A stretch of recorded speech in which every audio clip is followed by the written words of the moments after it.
J'ai pris la décision de quitter le gouvernement pour des raisons personnelles. Voilà la cause officielle invoquée par Laura Flessel pour justifier sa démission surprise du ministère des Sports, mardi 4 septembre.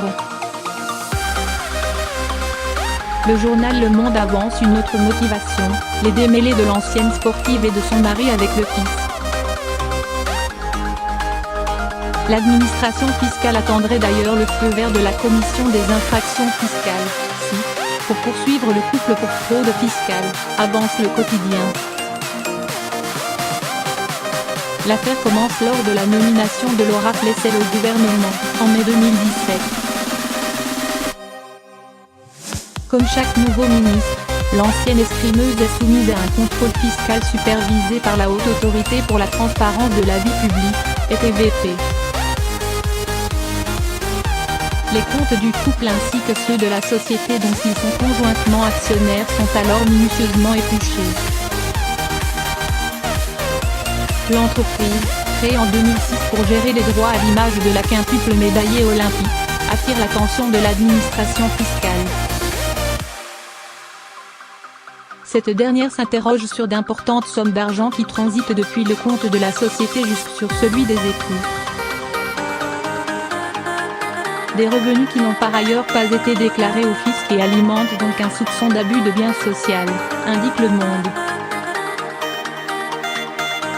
La société, Flessel & Co, a fait l'objet d'une dissolution anticipée le 30 septembre 2017. D'après le procès-verbal de dissolution, dont l'AFP a eu connaissance, Laura Flessel y apparaissait propriétaire de 875 parts sur 1000, son mari, Denis Kolovitch, 225 parts. Ce n'est pas la cause de son départ. Elle n'a fait aucune erreur. Ce n'est pas la cause de son départ, a affirmé à AFP l'entourage de l'ex-ministre, précisant que le litige concernait sa société de droit à l'image dont son mari était gérant.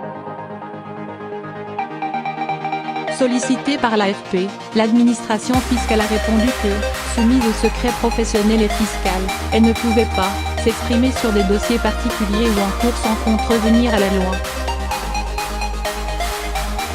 Interrogé par TF1 mardi soir, le Premier ministre, Édouard Philippe, a refusé de commenter ces informations. Elle a décidé de ne pas rester au gouvernement, pour des raisons qu'elle a qualifiées de raisons personnelles. Permettez-moi d'avoir le minimum d'élégance que de respecter les raisons personnelles qu'elle a invoquées, a lancé le chef du gouvernement. Elle répondra à toutes les questions qu'on lui posera si elle le souhaite, mais ce n'est pas à moi d'évoquer ses raisons personnelles, a-t-il ajouté.